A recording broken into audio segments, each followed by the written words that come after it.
Good evening. TDEP fourth semester के लिए है transmission distribution of electrical power. इसका हम सिलेबस आज के लेक्चर में देखेंगे। तो सबसे पहली टॉपिक है ट्रांसमिशन सिस्टम।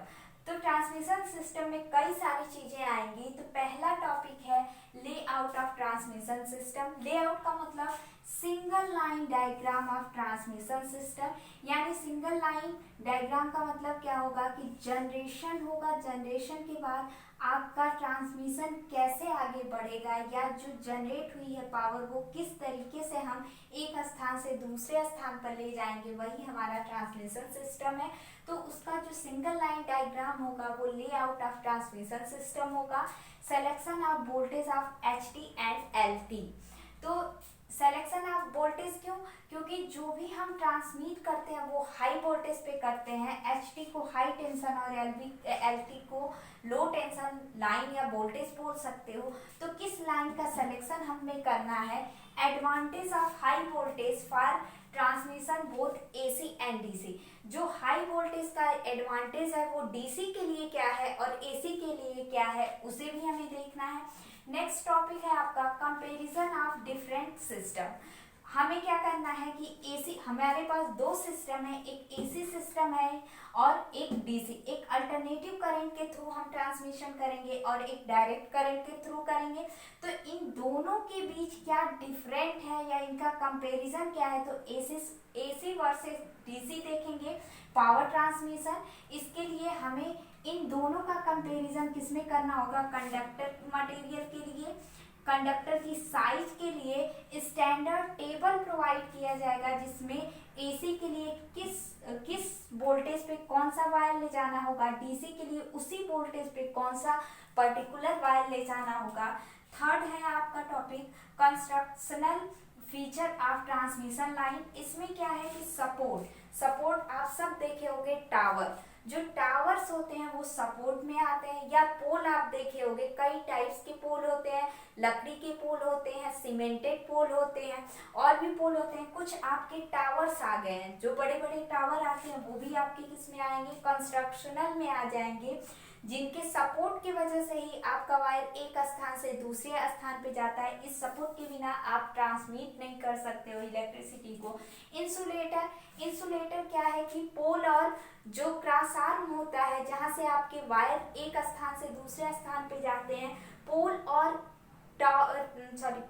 क्रॉस आर्म के बीच जो करंट को डिस्टर्ब करता है या उनके बीच जो करंट की कंटिन्यूटी लाता है उसको हम क्या कहते हैं? इंसुलेटर, ताकि क्रॉस आर्म और पोल में कोई करंट फ्लो ना हो। Conductor, bundle conductor. तो यहाँ पे हमको कंडक्टर और बंडल कंडक्टर में डिफरेंस देखना होगा कि किसका यूज कहाँ पे बेनिफिट होगा। इसके बाद फोर्थ है mechanical feature of line. Mechanical feature क्या है? सैग क्या होता है कि दो पोल के बीच में जो ये गैप आ जाता है, जैसे आप कोई रस्सी ऐसे खींचे हो तो रस्सी में एक शेप आ जाता है, इस तरीके का आकार जो आता है यही आपका सैग होता है। तो हमें क्या पढ़ना है? सैग पढ़ना है। सैग का कैलकुलेशन, हम ये सैग निकालेंगे कैसे कि कितने पोलों के बीच की दूरी में हमें कितना सैग मिलेगा। बहुत ज़्यादा नहीं मिलता है, 2 से 5 मीटर का सैग आपको मिलेगा, उससे भी कम, मीन्स इनके बीच में ही सैग मिलेगा, बहुत ज़्यादा सैग नहीं मिलेगा। इफेक्ट ऑफ सैग, अब चूंकि हम आउटडोर में ये वायर लगाते हैं तो इस पे आइस का, धूल का इफेक्ट कैसा पड़ेगा। और क्लियरेंस क्या होता है कि अर्थ से इस न्यूएस्ट पॉइंट का जो सबसे लोवेस्ट पॉइंट है और अर्थ के बीच की जो डिस्टेंस होती है ये क्लियरेंस होती है। तो ये पढ़ना है हमको मैकेनिकल फीचर में। अगला टॉपिक है electrical features of line. Electrical features of line में आप सभी को पता है कि 3 पैरामीटर होते हैं, RLC। तो कैलकुलेशन ऑफ RLC करना है, रेजिस्टेंस, इंडक्टर और कैपेसिटर का कैलकुलेशन करना है कि हम जो ट्रांसमिट कर रहे हैं लाइन L में, हमको ये जो लाइन 3 जाती है इसके बीच रेजिस्टेंस कितना होगा, इनके बीच का L इंडक्टर कितना होगा और कैपेसिटर कितना। चूंकि AC है तो AC में RLC तीनों मिलेंगे, कहीं कहीं आपको G भी मिलेगा। इसके बाद ये कोरोना है, कोरोना इफेक्ट आपका क्या होता है? इस कोरोना इफेक्ट कौन सी चीजें अफेक्ट करती हैं, फैक्टर ऑफ इफेक्टिव कोरोना पढ़ेंगे, कोरोना का कैलकुलेशन पढ़ेंगे। अगला टॉपिक है ट्रांसमिशन लॉसेस। ट्रांसमिशन लॉसेस में क्या होगा कि जब लाइन है करंट फ्लो हो रही है तो ओमिक लॉस होगा, और भी मैकेनिकल लॉसेस होंगे, तो ये ट्रांसमिशन लॉसेस पढ़ेंगे। अगला है economic principle of transmission. Economic मतलब जो ट्रांसमिट कर रहे हैं हम लाइन, तो उसका कितना हमको बेनिफिट हो रहा है या कितना उसकी इकोनॉमी आ रही है, तो उसके लिए केल्विन लॉ होगा। ये केल्विन लॉ उतना इफेक्टिव नहीं होता है, इसकी कुछ लिमिटेशन होती है, उस लिमिटेशन को पढ़ेंगे। और इसके बाद इसकी लिमिटेशन को दूर करके एक मॉडिफाई केल्विन्स लॉ लाया गया, तो उस मॉडिफिकेशन केल्विन लॉ को भी पढ़ेंगे।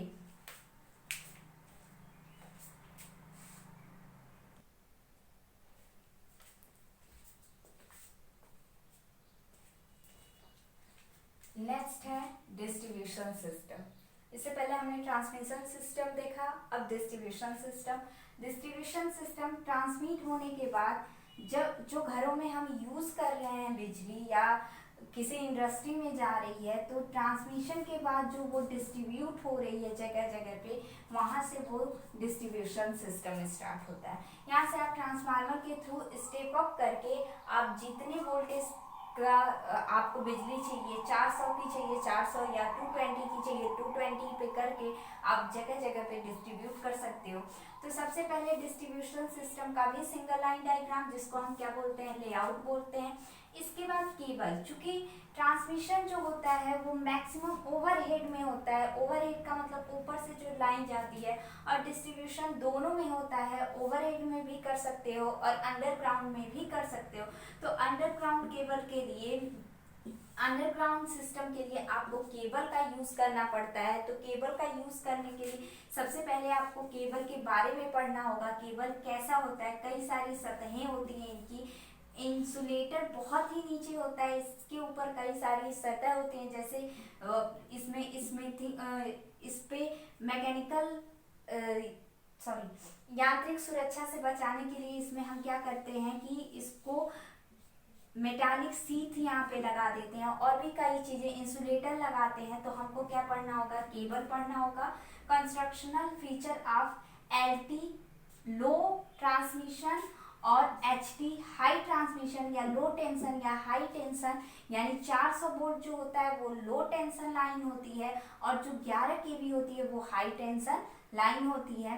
तो इसका हमें अंडरग्राउंड केबल के थ्रू देखना है एडवांटेज एंड डिसएडवांटेज ऑफ किसके, अंडरग्राउंड सिस्टम का रिस्पेक्ट टू ओवरहेड, यानी कंपैरिजन करना है आपको एलटी और एचटी के अकॉर्डिंग अंडरग्राउंड केबल का एडवांटेज डिसएडवांटेज अंडरग्राउंड केबल के लिए रिस्पेक्ट टू ओवरहेड सिस्टम के अकॉर्डिंग हमें इनका कंपैरिजन देखना है। अगला लॉसेस इन डिस्ट्रीब्यूशन सिस्टम देखना है।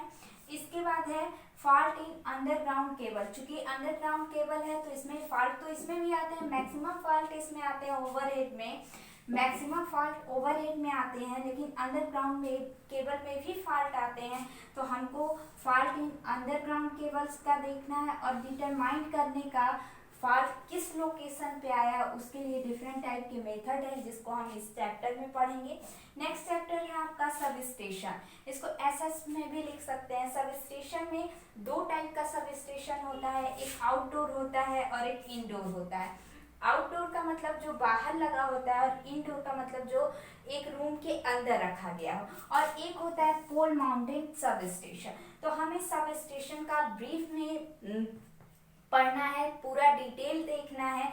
तो दो टाइप के सब स्टेशन, बड़े बड़े जो सब स्टेशन होते हैं वो आउटडोर में बनते हैं, बहुत छोटा सा सब स्टेशन है तो उसको हम इंडोर में बना देते हैं।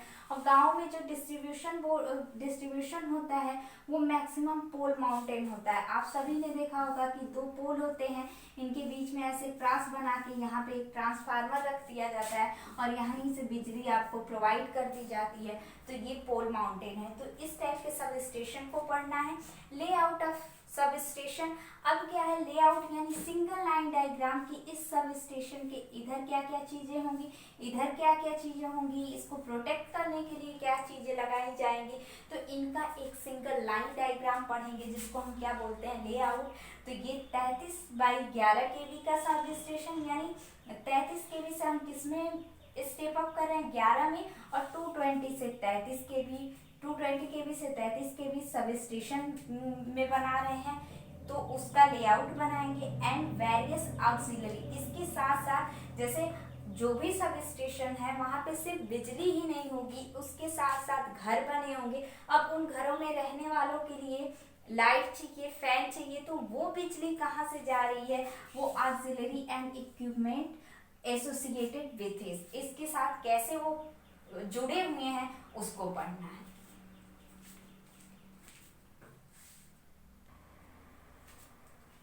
नेक्स्ट चैप्टर है पावर फैक्टर। पावर फैक्टर बहुत ही इंपॉर्टेंट है क्योंकि पावर फैक्टर मैक्सिमम 1 होना चाहिए या यूनिटी होना चाहिए, तो हम मैक्सिमम 1 के करीब रखते हैं, 0.9, 0.85 समथिंग, इतना हम रखना चाहते हैं। अगर इससे कम होता गया, ज़्यादा से ज़्यादा कम हुआ, तो ये हमारे लिए बहुत ही डिसएडवांटेज होगा।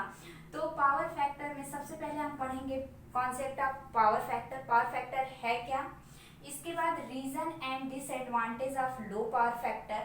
लो पावर फैक्टर का रीजन क्या है, किन कारणों से ये पावर फैक्टर घट रहा है या कम हो रहा है। जैसे पावर फैक्टर एक लीडिंग होता है, लैगिंग होता है और यूनिटी होता है। तो अगर इंडक्टिव केस होगा तो पावर फैक्टर आपका मिनिमम होगा, कम से कम होगा, या लो पावर फैक्टर होगा। कैपेसिटिव होगा तो लीडिंग करेगा, और रेजिस्टेंस होगा तो यूनिटी 1 होगा।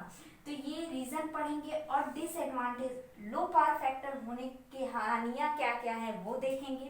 इसके बाद है method of improve of power factor, हम किस मेथड के थ्रू इम्प्रूव कर सकते हैं पावर फैक्टर। तो जो कैपेसिटर होता है ये लीडिंग पीएफ देता है, यानी लीडिंग पावर फैक्टर देता है।